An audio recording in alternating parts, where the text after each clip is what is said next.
ส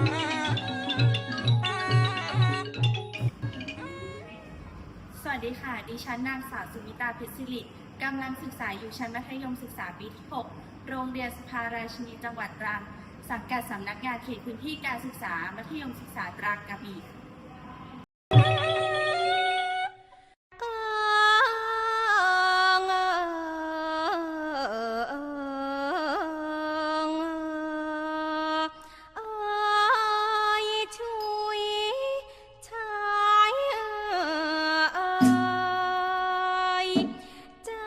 เข้าไปเฝ้าเจ้าก็เกรง